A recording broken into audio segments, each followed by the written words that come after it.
If you have an interest in horses and love learning more about horses, the horse industry, teaching, or even managing your own horse business, then you're in the right place. We would love you to join us on our mission, which is to improve the lives of horses around the world through the education of riders, handlers, and trainers. So get comfortable, listen in, and enjoy. This is another of our popular Listener's Choice interviews, which we're playing over the weekend. We've chosen the most popular interviews for you to select the Listener's Choice winner. If you're not sure how the Listener's Choice competition works, have a look at horsechats.com/choice for the rules and the leaderboard. All right, today I want to introduce the legendary Heath Ryan. Heath's a dressage and an eventing specialist, and I'm not quite sure which one or if it's both. He's ridden at Olympic and World Championship level, and he's winning at National Championship level, so we will talk to him about that. How are you today, Heath? Very well, Glenys. Good. No, Heath, we normally start off with the favourite quotes. I'm sure you've got one for us. Right. Well, for me, my mantra has been just never give up. And if that qualifies as a quote, that's sort of a line my life has revolved around. So, yeah, that's what I do. I am sure I punch above my weight, and I'm not always successful, certainly not immediate, but just never give up.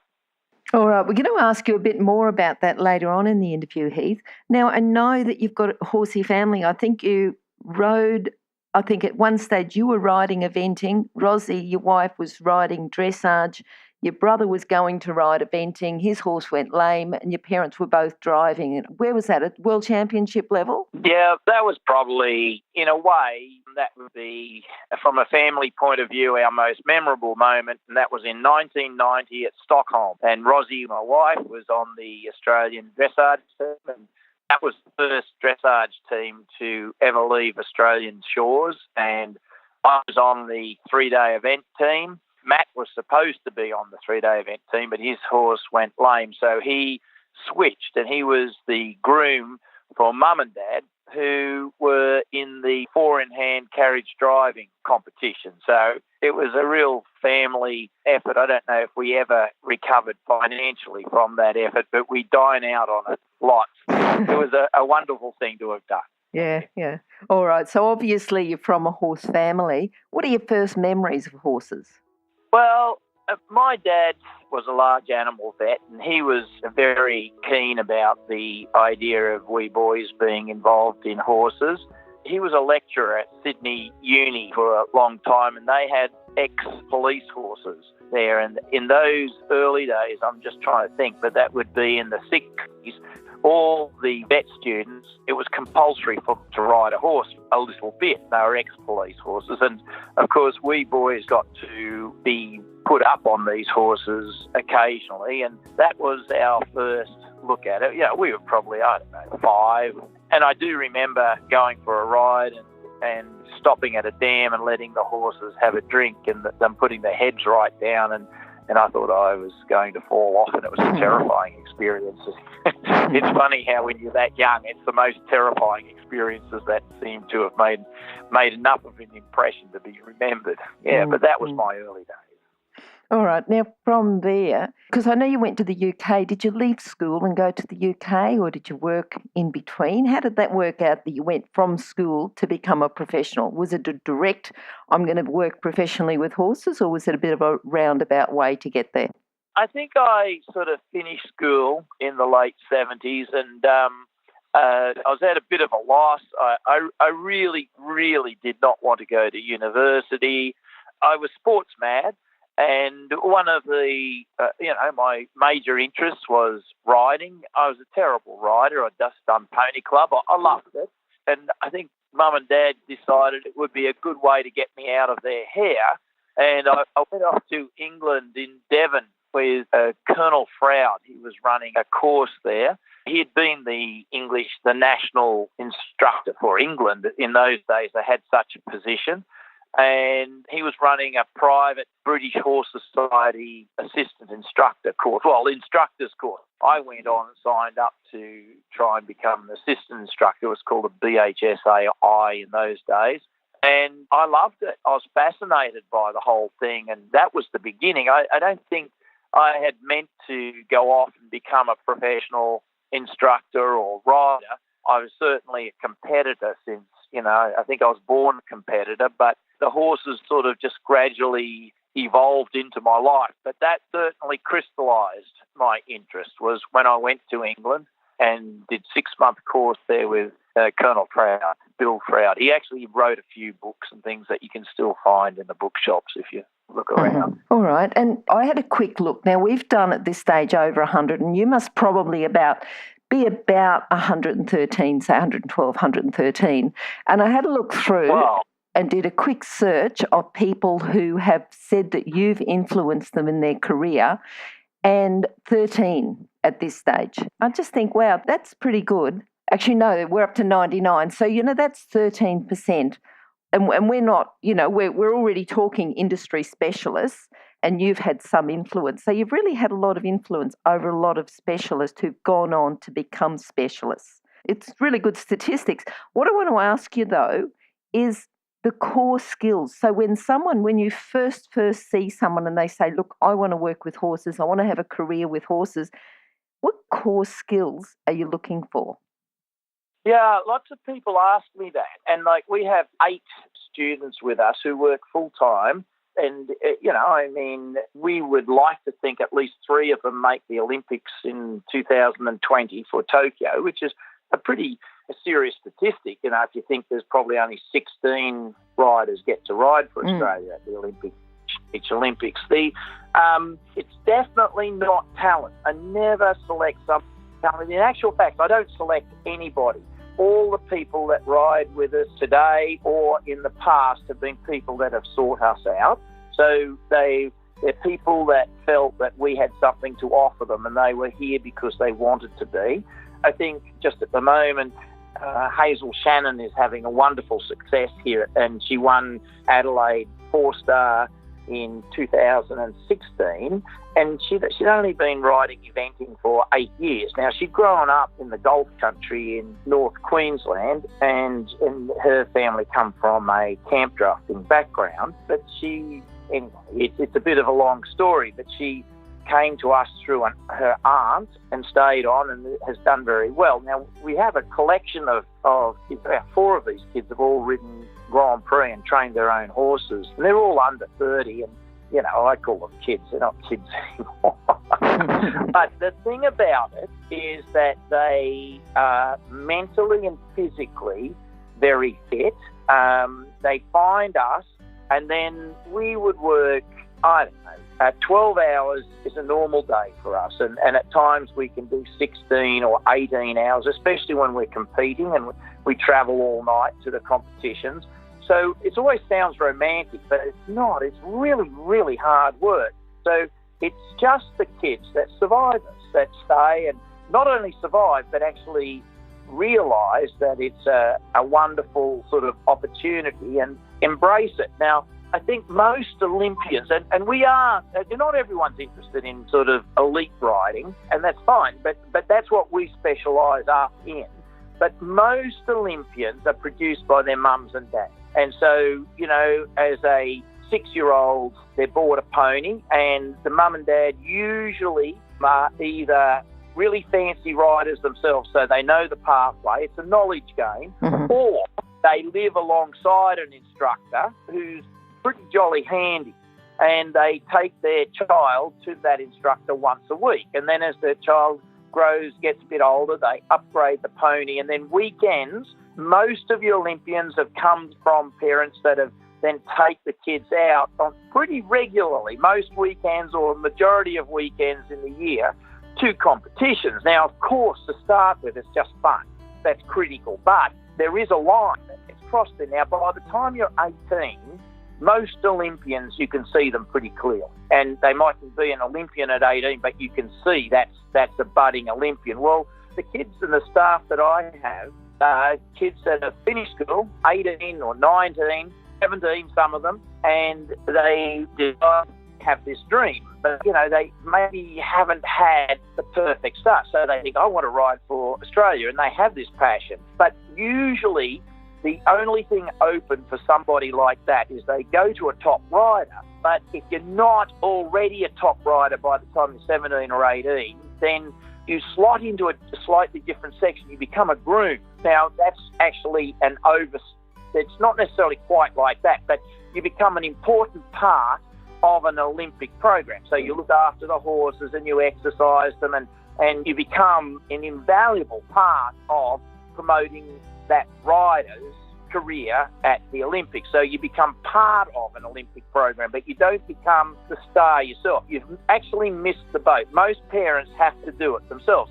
Well, with us, we actually have those kids that have missed the boat and who are really determined, and they jolly well end up going to the Olympics. But it's really complicated training riders that are a little older, because part of the inheritance of being a human being is by the time you're 17 or 18, you've got hormones running through your body, you're out of control, you've got this inclination to want to be a baby eagle and fly on your own, and you're likely to be telling people like your mum and dad or other people in sort of positions of authority that they can go take a running jump.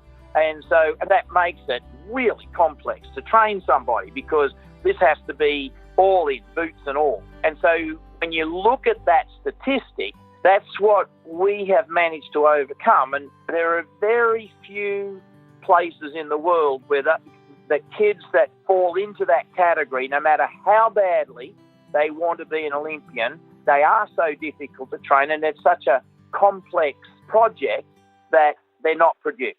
So, and you can backtrack that. You can have a look at most Olympians, where did they come from?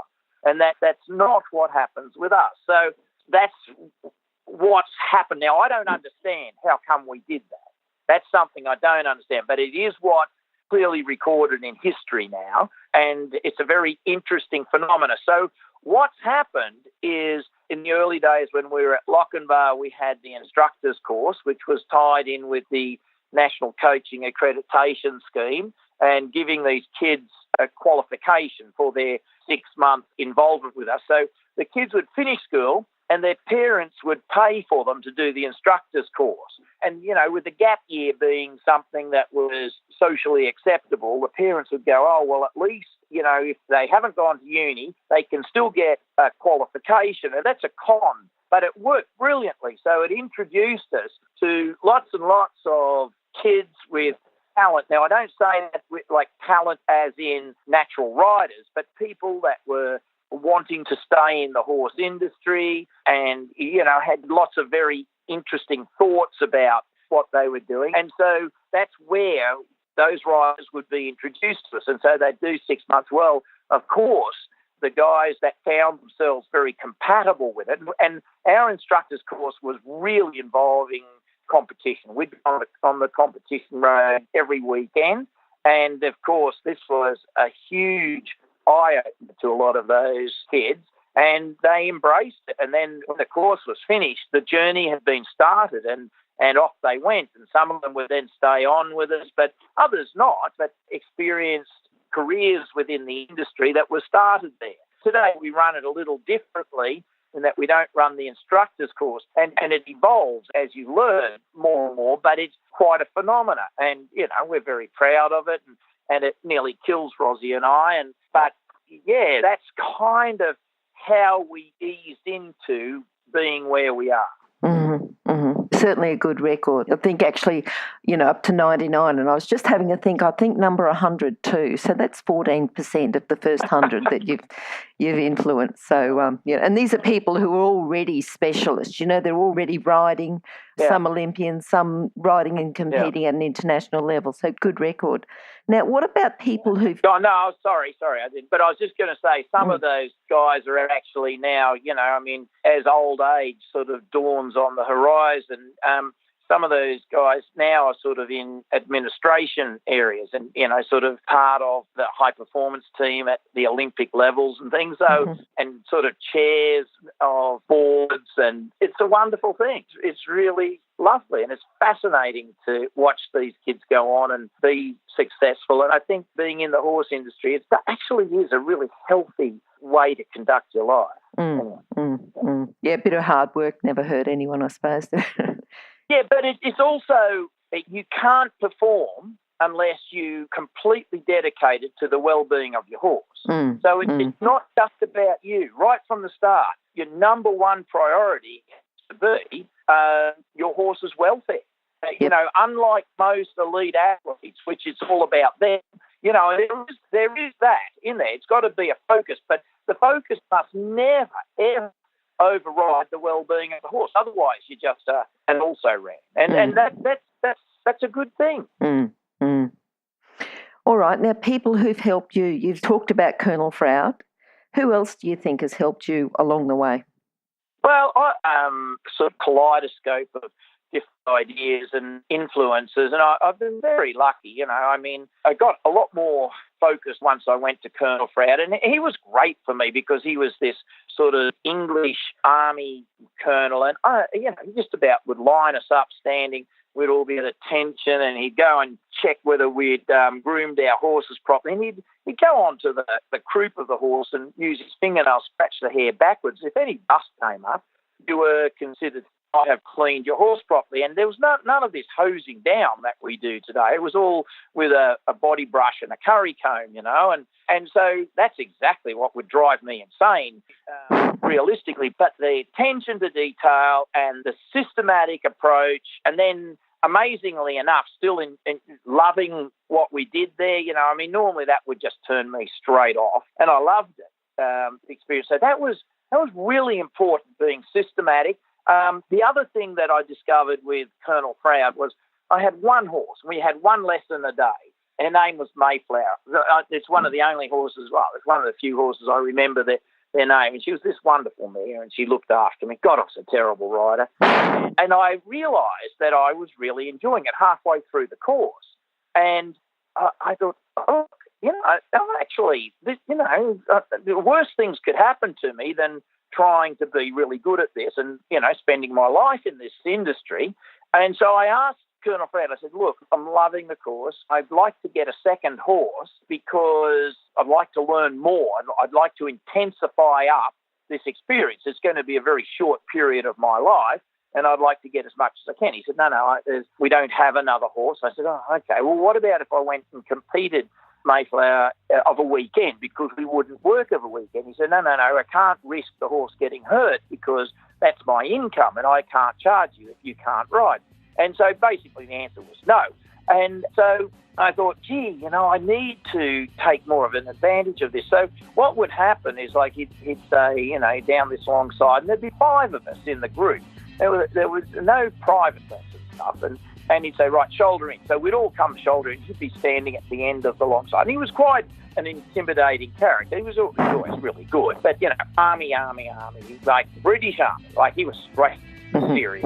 And he'd be standing at attention with his hands held behind his back and watching us and making comments. Well, the moment I'd gone past him, I'd spin around in the saddle, because he'd be watching the next riders as they came down that long side, and I'd be behind his back. I'd be pulling faces at the girls and munching around, and then I'd come back around and I'd try really hard in the shoulder in whilst he was watching me, because I was genuinely interested. And so I thought, gee, you know, maybe I don't want to mess around like that. I need to be able to do shouldering down the other long side when he's not watching. I can practice here, and maybe I could ride the short sides. Well, for the next 3 months, I started to do that, and of course my progress was more than quadruple. But I never once managed to do a whole hour, which is what those sessions were. They were an hour from start to finish on the dot. I never once managed to not glance out and watch the milkman delivering milk mid-morning, which is when we'd be having, or get distracted a little bit, and I'd realise I'd just wasted 5 seconds, and so that became my complete sort of obsession, was to try and do a whole hour without wasting a second. And to be honest, no matter how hard I tried, I never managed to do a whole hour without, you know, at some stage my concentration drifting away. But the increase in the riding standard was phenomenal, and I realised that at the end, and I sort of realised that sometimes You have all the opportunity right in front of you, but it's what you make of it. You don't need magic to happen. So that was a massive training experience to discover that. Then I went off to Germany, and I was always an eventer, or thought I was. I got to tell you, Glenys, you've never seen such a bad rider in your life, but I was aware that the Germans were the dressage kings, and I thought if I get away in this eventing world through dressage, that they won't catch me. And I was with a guy called Egon von Neindorf at Wright Institute von Neindorf. It was in Karlsruhe in Germany. I was there for 3 years, and he was a classical master that he did airs above the ground, which was stupid. The last thing I needed to know was airs above the ground and things like that. But I didn't know what I was doing. I was just a romantic wandering the world a little bit. I wasn't very worldly. And he was awful in that he was past his prime. He was a professional. So that meant on 2 occasions he'd been first and second in the final Olympic trials, but he never went to an Olympics because he was a professional. He was old and he had a glass eye that was never focused, and he had Andalusian horses, really, rather than just straight warm bloods. And they were Grand Prix or Lipizzanas, Andalusians and Lipizzanas, and they were Grand Prix, but it was they trained in old high school ideas. It was pretty savage. And he was sad, so he was alcoholic, really. I mean, not that there's anything wrong with being an alcoholic. I would say that. But, he was past his prime. Now, it was really, really hard work, and he was really tough. And so even the German kids that would sign up, and in those days, I can tell you, as soon as someone quit a job, there were more Germans there trying to take their place. The riding is such a big industry there. But anyway, because it was so savage, I ran out of money, but I was able to get a job there. And it was really tough, but I gradually worked out. I had 12 Lipizzaner stallions, and they were really dangerous because if you use the whip on stallions too much, gap and massage, they will turn on you. There's this terrible thing that will happen to their characters. They will charge you, and it's dangerous. Anyway, that's the stable that I had, and I could stay alive. I had natural instincts as far as staying alive, so I could do it. And I would report one of these stallions in sick of a morning. And, of course, I didn't speak any German. I had no talent for language.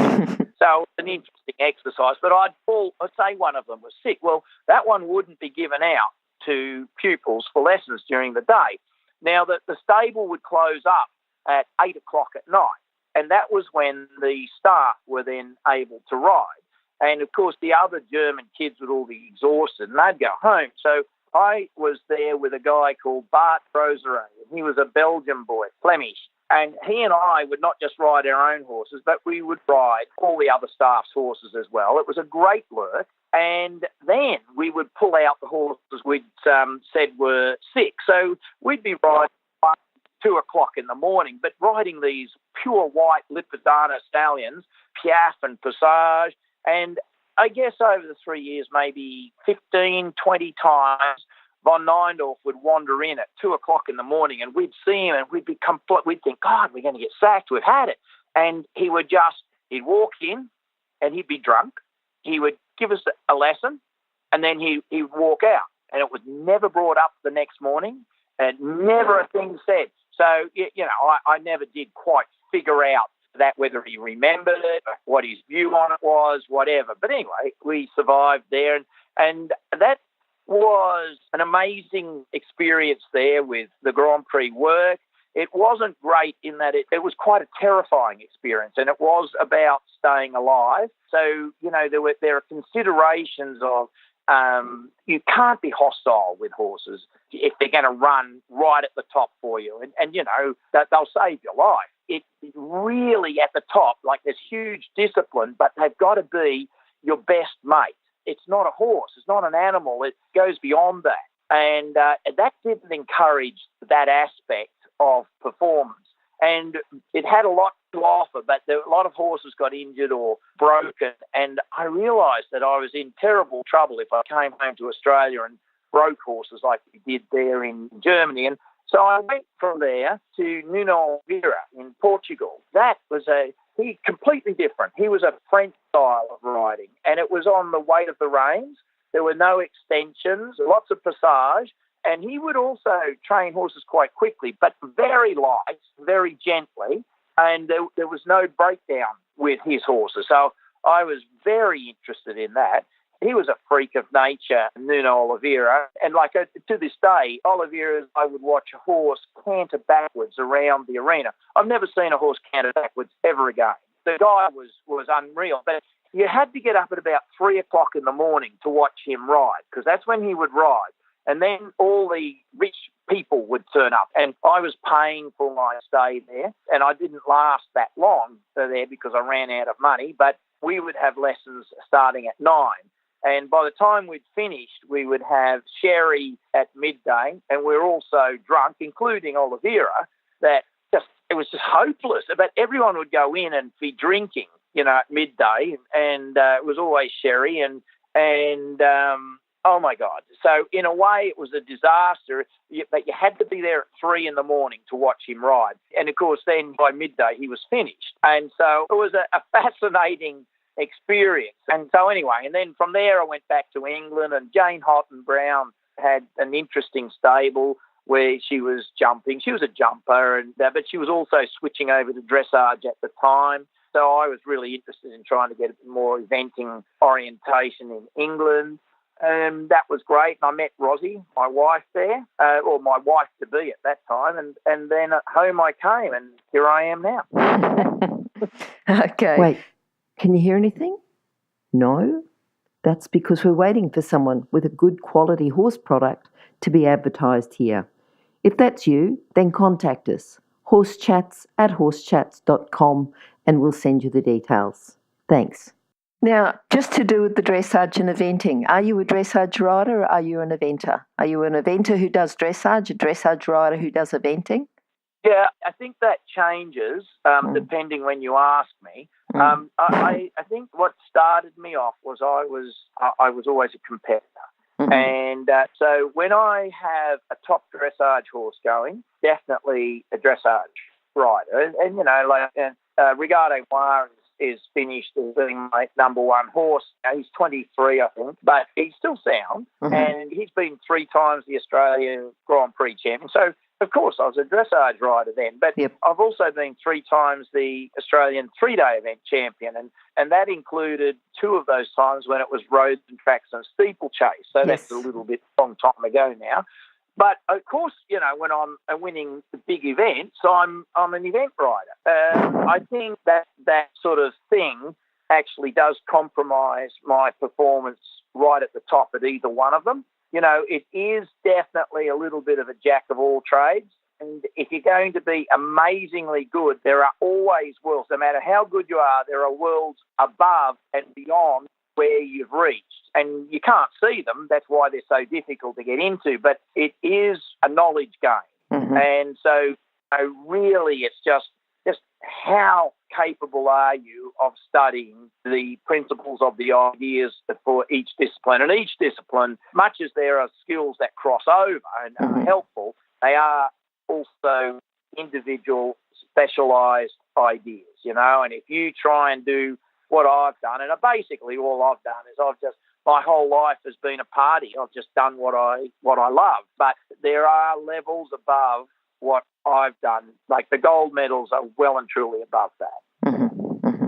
All the competitions that you have won, and it may not be a competition, but what's your proudest moment? Oh, look, you touched on it to start with the whole family there at Stockholm. That was a great story. But I never think of something that I've done as being the pinnacle of my career. And certainly from an athlete point of view, I'm finished, and I'm very aware of that because I'm up alongside all these kids from 18 to 27 here every day, and they are fabulous riders and athletes and reflex reactions and instinctive and can make lightning quick decisions. But there's no question that, if you still got to work hard. The whole world is an energy equation. So, I'm hurting physically, but if I can overcome that and work, and of course you can, that makes you a formidable person in the horse world. I have so much experience and knowledge these days that, of course, I'm a better rider than I've ever been before. It's just whether the inspired effort that's required can be put in.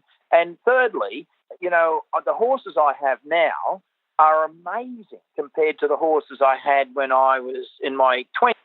And they didn't exist when I was in my 20s. But more to the point, through the breeding program that we're very heavily committed to, and it's not a breed that we're just interested in top-of-the-range horses. So, we have warm bloods for sure. Like we just had 40 foals hit the ground this year. And it's a huge commitment no matter where you are in the world in terms of, how big we've got in that department. But we're just trying to understand genetics of the horses that are in the top 20 at the Olympic Games. Basically, that's what directs our breeding program. And we've got both eventers and dressage horses, and they're two completely different animals in actual fact. So there's no question, I'm slowly arming up. I've been doing that for 30 years, really, really intensely. So it is a long-term project, but surrounding me now are horses that maybe possibly capable of turning the world on its ear, So I'm not quite done yet, I know I'm getting older, but and of course there is a succession thing because as I start to get to the point where even I'll admit that I'm gone, I'm involved every day coaching these 8 riders with us, and that they are superstars. And so, of course, the horses are going into those riders as well. And so, I'll still think it's me riding the horse and it'll be me winning, even though it's not. Something else. Yep. Okay, now thinking about the last 30 years, to get to where you are now, I'm sure there's been some challenges. So what's been the biggest challenge, but also how did you overcome it? Right. Well, I think there's nothing different about me to everyone else out there. The biggest thing is that to achieve the dream or the belief, and everyone has dreams. It's just most people are too embarrassed to say, look, I want to win a gold medal and I want to be waving to those crowds as they're all screaming at me and, because I'm so good. And everyone goes, that's sort of not very polite, and not very modest, and it's actually not a good reflection of a good person, that's so up yourself. But everyone secretly has that, and the big problem with it is you don't know how to realise that dream. So that's the big thing. You don't know what you're doing. Once you can see that, I say to people, I go, listen, of course this is going to embarrass you. But if being embarrassed is the biggest hurdle that we come across in making you a gold medalist, I've got to say, bring on embarrassment. Embarrassment is nothing, really, if you think of it in that context. But it's huge. People completely change their lives so that they're not going to be embarrassed. And I just say, well, if you can isolate that thought and really have a look at it, everyone would say, okay, bring on embarrassment. Embarrass me. If that's all I have to consider or deal with, this is not going to be a problem. That kind of lets you isolate ideas and try and understand things. Now, one of the things you get to understand is you have no idea what you're doing. And you can read as many books as you like. It's not going to help you. The books are a fascinating thing. You read them and you think you know them and you think you understand what's being said. But then years later, you actually develop insights into some of those topics that you read. And then you read that book again. And the same words, the same pages, only there's a bit more dust on that book than when you first read it. You can see the author trying to climb out of the pages, trying to tell you what's going on. But, you're trying to find English words out of a dictionary that were never meant to convey calibration and versions of an idea. Like, if you can have the idea, but if it's too much, you can be absolutely right. But too much of a good idea is a disaster. Too little of a good idea is a disaster. Calibrating it so that it's actually all of a sudden in synergy with the universe, that's an elitist world. That's focus. Well, if you don't have focus, you can see the idea and be a disaster. So all the reading in the world doesn't actually help you. You have to go out there and do it, and you've got to be thoughtful about it. You don't need to be an intellect, but you have to think. You can't do it instinctively. You've got to be trying to rationalise your way through this, even when you don't know. Because if you're making a mistake, as long as you're rationalising it, you work it out. It becomes obvious. You know, the Dutch call this a reactive sport. For every action, there's an equal and opposite reaction. So the rider is the action. The horse is the reaction. So I think the Dutch have had wonderful insight to do that. I think that's Newton's law. Anyway, I go, yeah, that's absolutely right. These are laws of the universe. And, you know, that's quantum science, and no one gets quantum science, but everyone knows it's there. Like, there's no computer or human intellect that'll pick up on quantum science yet. That's a new frontier, but there's no question that it's sitting there. So I think all of this stuff will one day come up as maths formulas. But I don't see the maths formula. That terrifies me. But it'll be so complex, it's not going to be that helpful anyway. But I think once you realise that, then, you know, you can, by Braille, work your way through this. Now, of course, you've got to keep referencing what other people have to say, because there will be people out there that have had insight. I think instruction's a great way to try and source it, because an instructor can give you not just an accurate idea, but help you calibrate it. And when you get it calibrated to a point where you get a reaction from the horse, you're the action, you calibrate an action, then once it starts to find synergy with the world, you'll get a reaction from the horse. Now, if it's a bad reaction, you go, whoops, and you've got to readjust it up. But as long as you're thoughtful, you can start getting that equation working in there. So the biggest obstacle is not knowing what you're doing and yet still prevailing.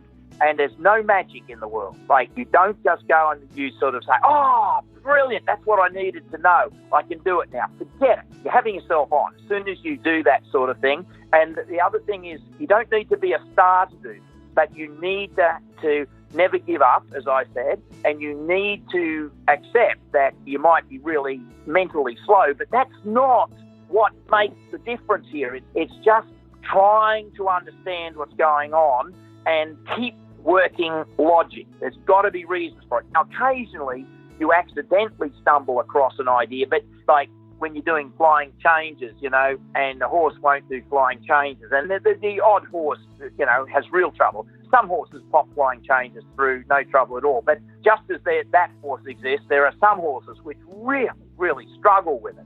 And so you're trying to get this horse to do flying changes, and you're experimenting with real short canter, different levels of energy and that. Anyway, whilst you're fiddling around sometimes with trying to get the canter really short and then picking up the tempo in that canter, pop, you get a clean change and you go, oh my God, what the hell happened there? I've been struggling like mad. I didn't even ask for the canter, the flying change, and I got a clean change. I can't for the life of me get a clean change when I try. Well, when you try, you usually have a little lunge. And so in actual fact, your best efforts to do a flying change, you actually, because of the nature of a slightly bigger stride, you slow the tempo down. Well, when you're not thinking flying changes and you're working on experimenting with increasing the tempo, occasionally, with no thought at all, you get a clean change.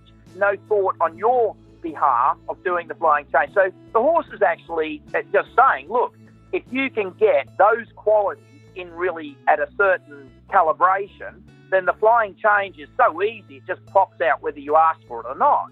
And so then you've got to understand that you go, right, I need to research where the hell did that flying change come from, because then I can replicate those ideas, because obviously I had the skills to produce the flying change. It just came when your mind wasn't on the flying change. So you've triggered some sort of action from your actions to get the flying change, which is a reaction. So it's just logic. It's just being in synergy with the universe. So as long as you can stop any emotion getting in there, going, you shit horse, that's your bugger. As soon as you do that, if you can keep away from that, the horse just talks to you. And it talks you through more and more and more advanced achievements. Now, in the meantime, you mustn't have the horse scared. You mustn't have him uncomfortable or hurting. And you've got to understand it's not a machine. So sometimes you've got to pull up before you've got a good outcome, because the horse will fatigue. And then once the fatigue becomes part of the equation, they'll break. That's where you do tendons and ligaments and bone and that. So, if the horse starts to fatigue, that's it for the day. Finished. You don't keep going, even if you've had a crap day. But, everyone has a bad day at the office. It's part of life. And there's no graph in the world that goes straight up. They all have little blips. And, when you're having a blip, that's the funny thing about emotion is you get depressed in there. But, you get just as depressed when you realise you can't do rising trot, and so you're just learning to do posting, and you can't do it, you can't pick the correct diagonal you're rising on. It's a jolly depressing thing. You think, I've got so far to go, I'm so useless, and you get depressed about it. Well, the same depression happens when you can't quite keep the piaffe quite quick enough, the tempo in the trot, which does evolve into piaffe. And yet, the depression is all-consuming. It's just as all-consuming when you realise there's a fraction out in the tempo in the piaffe as it is when you can't do rising trot. Well, you would think logically, your depression associated with not quite keeping the tempo in the piaffe is a lot less than when you can't get the correct diagonal. No, that's the wacko thing about people, is your emotion doesn't register that. And so no graph doesn't have blips. And yet the tiniest blip at a high level of riding can take a rider out just because they become so depressed. So you kind of got to know that. But it all revolves around not knowing what you're doing. And that's no excuse. Everyone, in actual fact, everybody, to get where they are, they've had to deal with things they didn't know how to do it and achieve it. Everyone, just to be alive and surviving today, they've achieved things that they didn't know how to do it, and yet somehow they found a way through it. So that is the number one obstacle between an average rider and an Olympic rider. And I think so that's the big obstacle. That's the number one obstacle. Just because you don't know what you're doing doesn't mean you can't do it. You just have to sort of understand that. Yep. Okay, that's good. And I think really good advice for people who are maybe in a bit of a spot where they don't know what they're doing. They need to get someone to help them so they can work through that little bit of a blip. Yep. Now, just thinking about the students who come into you, you've got 8 there now and you've hundreds, possibly thousands, I don't know. What's a common fault or a problem that you see that they come to you, when they first come to you, that they've got? You might see it quite a few, not every student, but, a number of times that you can say, this is what the problem is and this is how to fix it. Oh, Glenys, I don't know that I ever come up with, some answer that makes the way forward clearer. When someone comes to me, I say, listen, this is going to be really tough. Now, don't go looking surprised when this gets really tough and you're going to be really depressed about it.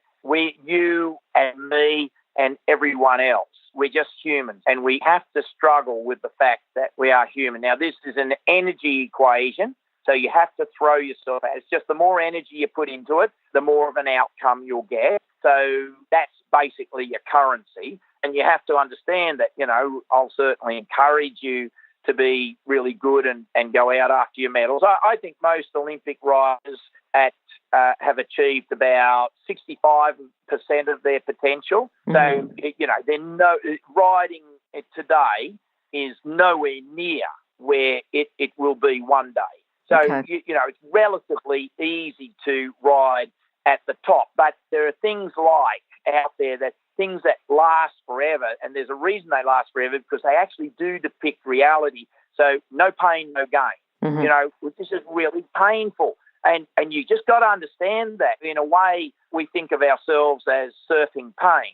And there's just no way of, managing to corner yourself to get inside without there being some urgent need for it. And it's usually pain. That's what provides the urgency for it. And it's not physical pain. It's the sort of deliberations, the frustration of it. And, that sort of talk it would happen fairly early in people's place. But then when they start to struggle, just go, look, we spoke about this. This is it.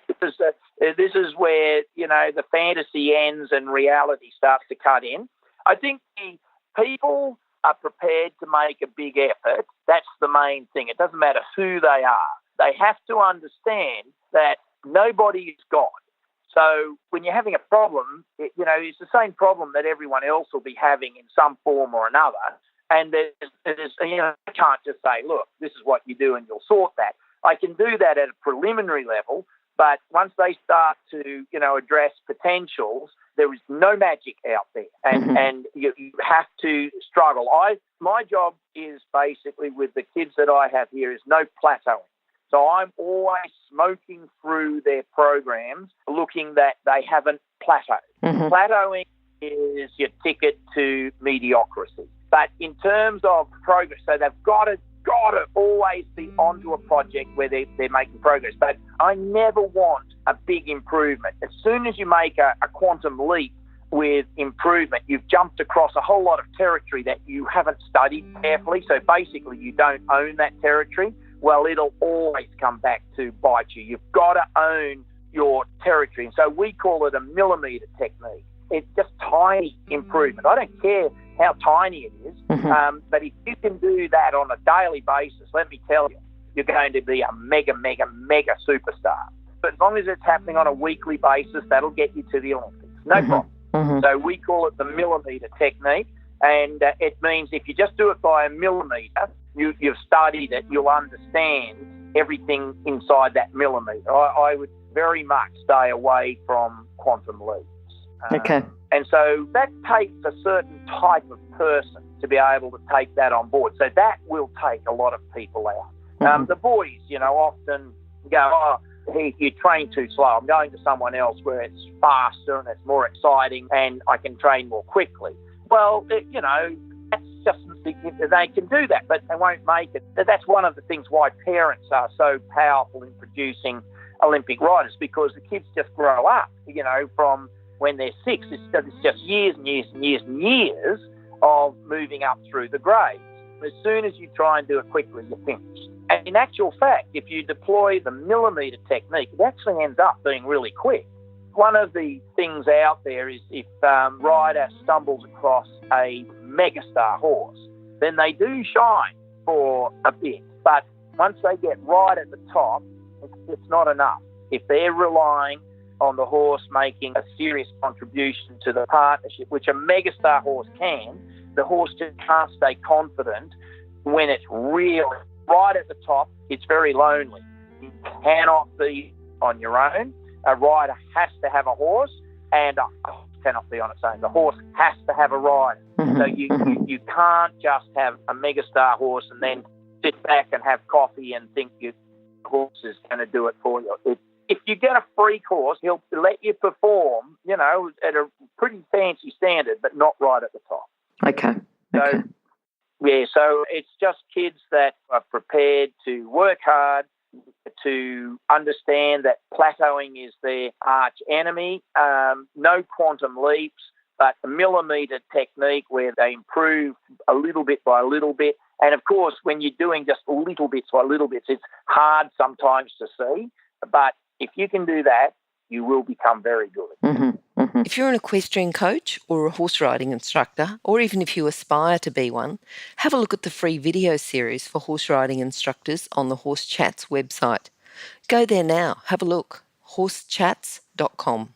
All of this riding, the practical stuff, do they do any bookwork? Is there any books that you'd recommend that would help people just to complement their training? Yeah, well, there are lots of books.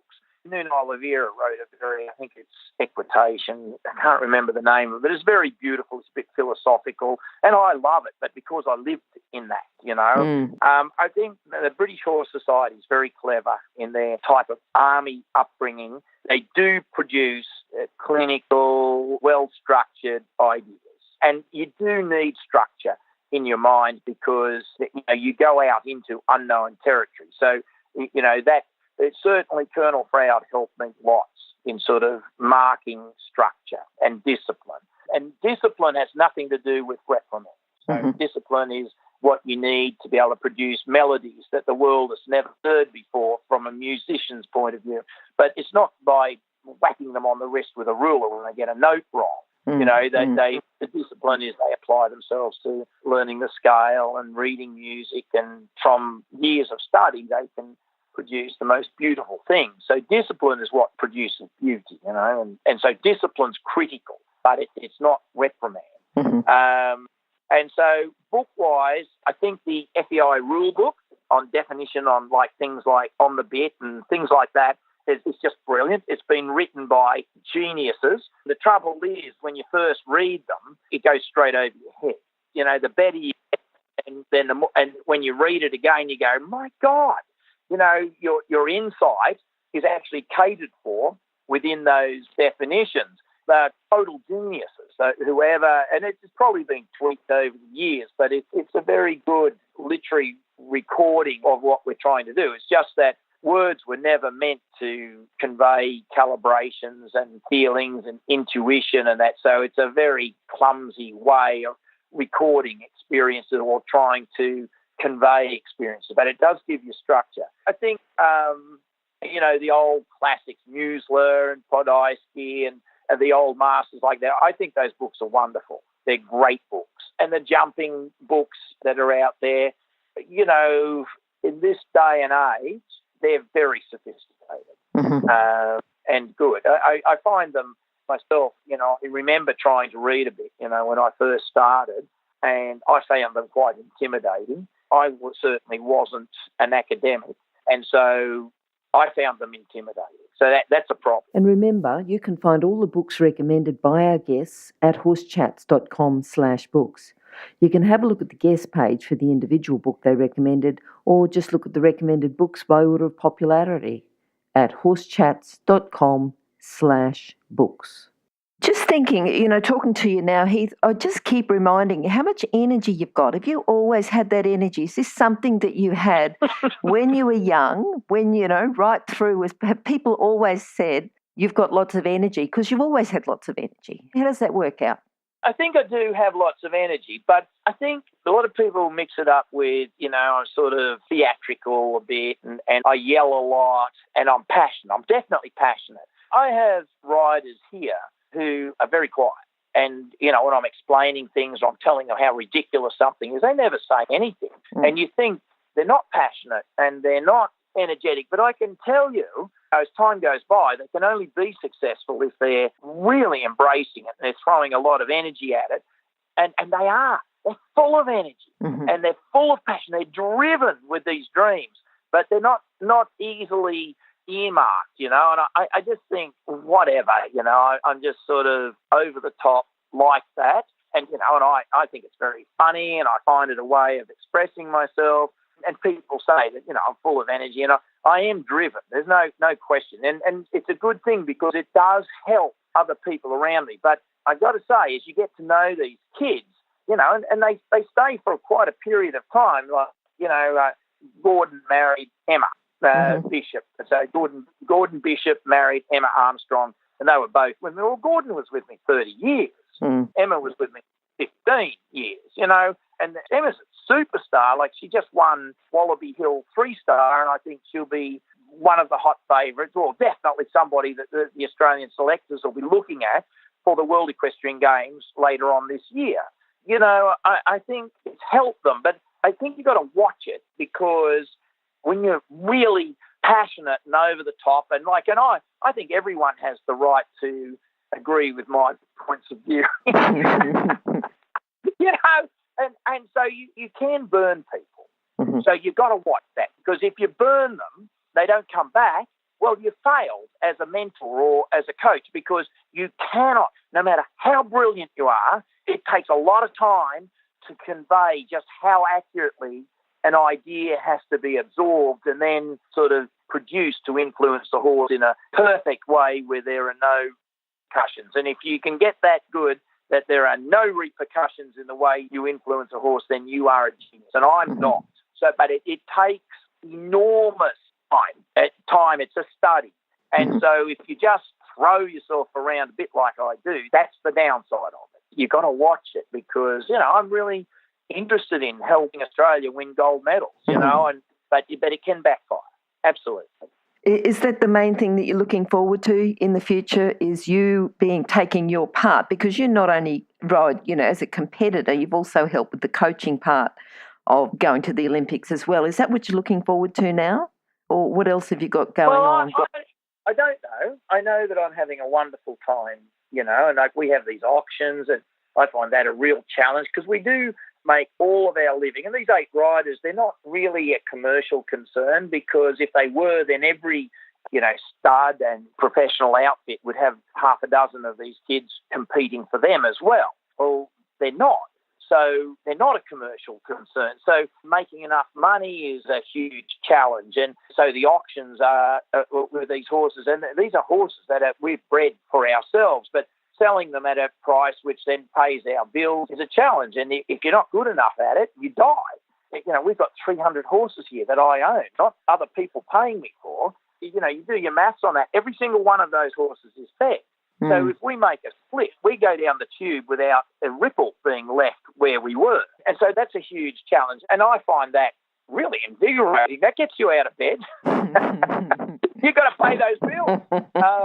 The idea of the kids, being superstars is great. But if you think I've given up, like I need a really, really fancy horse to sort of rip back into the Olympics with, but I'm positioned better than nearly everyone else in Australia to stumble across something. I think there are other people addressing that, but sourcing an amazing horse is the never-ending problem for the really good riders out there in Australia.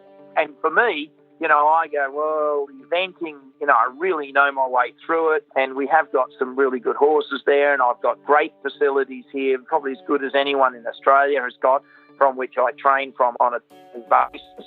And in dressage, well, our dressage in terms of standards worldwide is way off the pace. Now, it's no different to eventing in terms of how difficult it is. There's no chance. Eventing's just as difficult to do.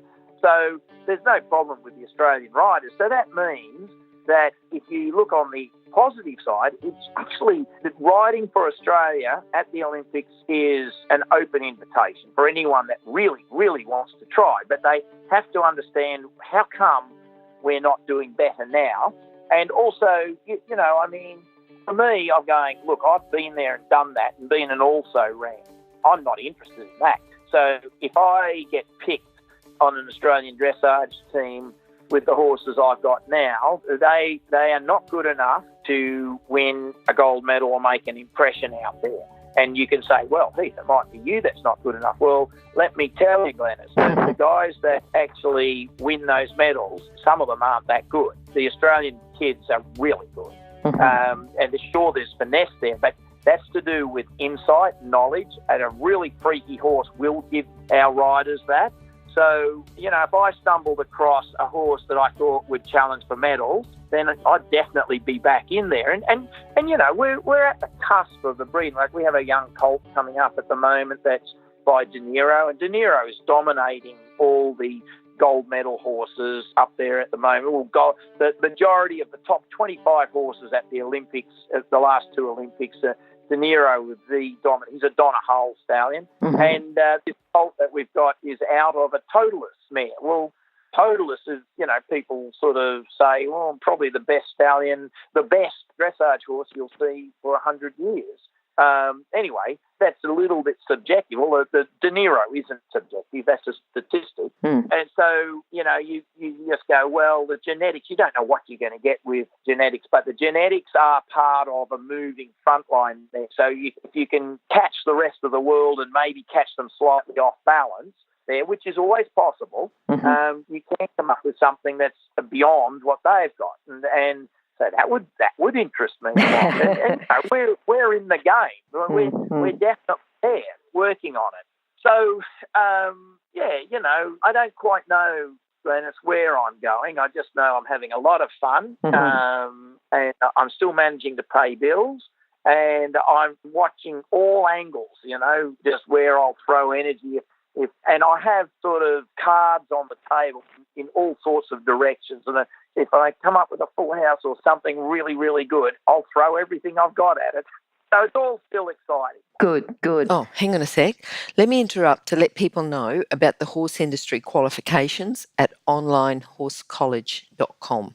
If you have a look at the flexible options, there's online theory and the practical components can be completed by video or with a qualified expert in your area.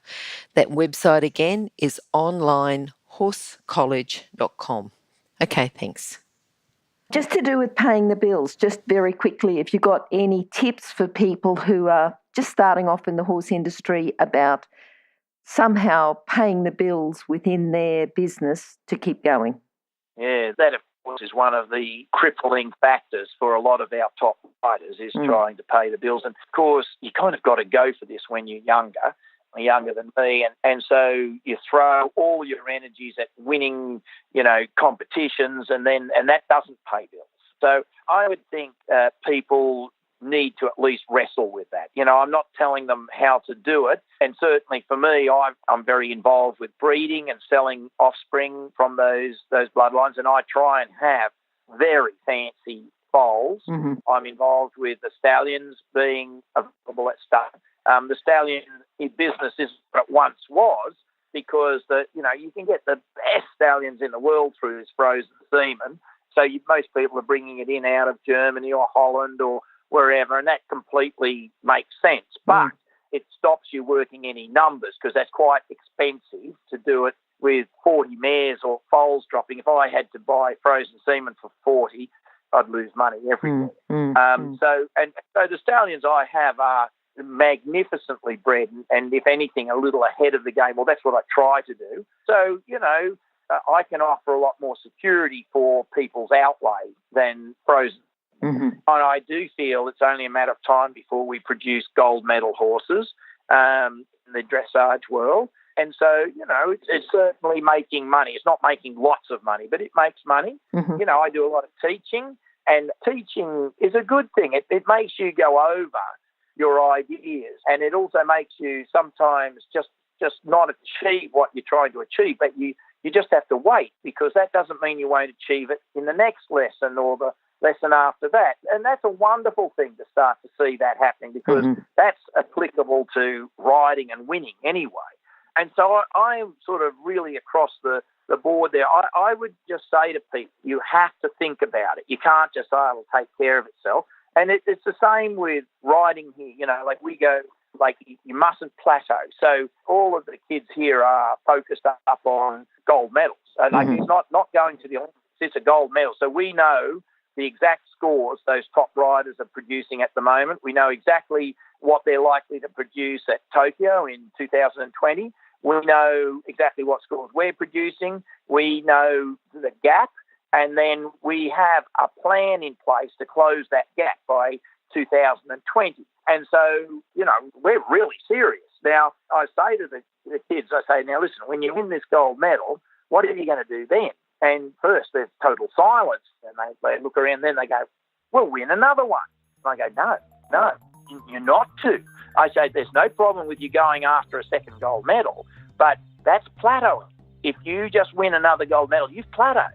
I need to know, what are you going to do with that gold medal? Like, it's definitely a leverage to, other things in your life, like paying bills, like sponsorship. But I want to know, it's part of the plan. Like, there's not to be any plateauing.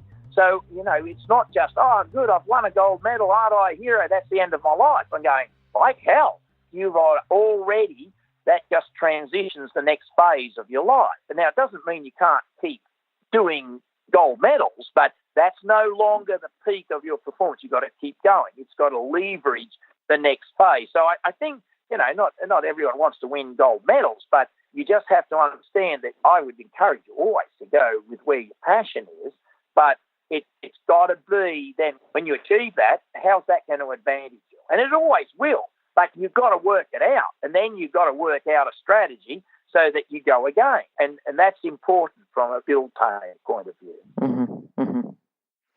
All right. I want you now just to think about your philosophy with horses and to summarise it, just so, people can say, right, well, that's the main philosophy, the main principles that you're living by. Yeah, I think that contrary to what a lot of people think, horses are really generous. And as long as they're not being hurt and they're not being confused, they'll trot. So that's the trick, to sort of understand who the horse is, what his confidences are, what his insecurities are, and what his physical sort of talents are or they're not, and then go and try and train him. He mustn't hurt, he mustn't be confused. And so that means that you always accept the horse for what he is. You don't try and make him something he's not.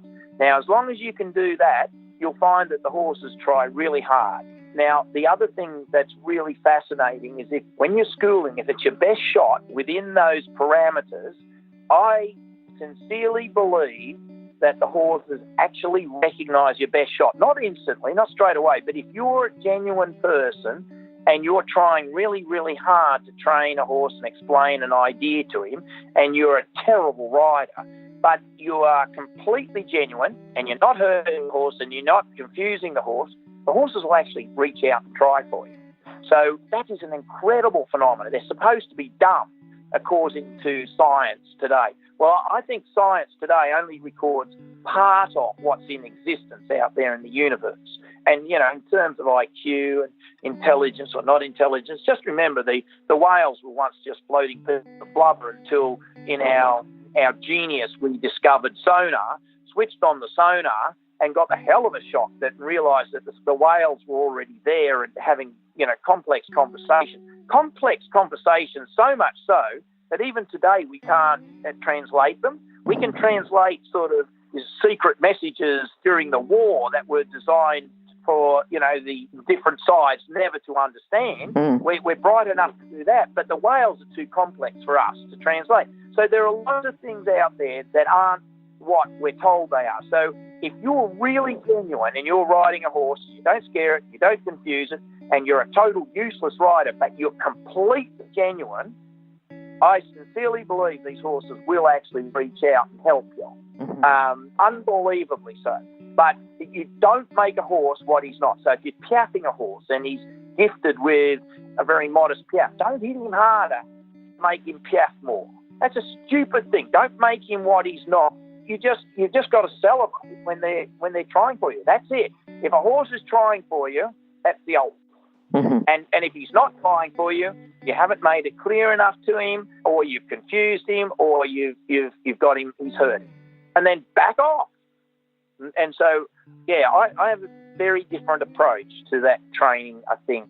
Well, not really. I think, but yeah, I just go, look, don't try and make the horse something he's not born to be. No, that's good. Heath, how can people contact you?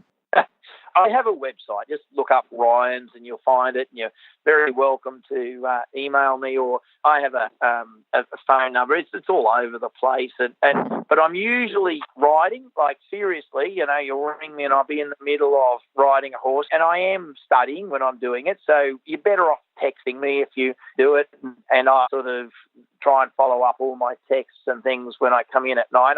I'm in some ways, I'm a terrible communicator in that level, but that's the way you do it. And you will get, you know, I will respond. I try hard to respond to everyone. Yeah, I think I've probably got a terrible reputation for not responding, but it's not because I'm mean to, you know. Okay. Those details will be on horsechats.com/Heath Ryan as well. And if you want to have a look at the other people who've had Heath Ryan influence them through their career, you can just do a search for Heath Ryan. Heath, it's been fantastic talking to you. Thank you. Yeah, it's been fantastic. It's been, you know, very good talking to you, you know, just going through your philosophy, a little bit of history. And I'm sure that people will find some gems of information there from you as well. So thanks very much for your time today, and I hope to talk to you again soon. Thank you very much, Glenys. Thank you. Now, if you're still there, you probably know that I'm absolutely passionate about education within the horse industry. That's why I host this podcast. My other venture is Online Horse College. Have a look now at onlinehorsecollege.com, and I'll see you over there. Remember that our comments and instructions are general in nature and do not take into consideration your individual horses or your individual ability and circumstances. If you enjoyed this podcast, then please leave your comment below.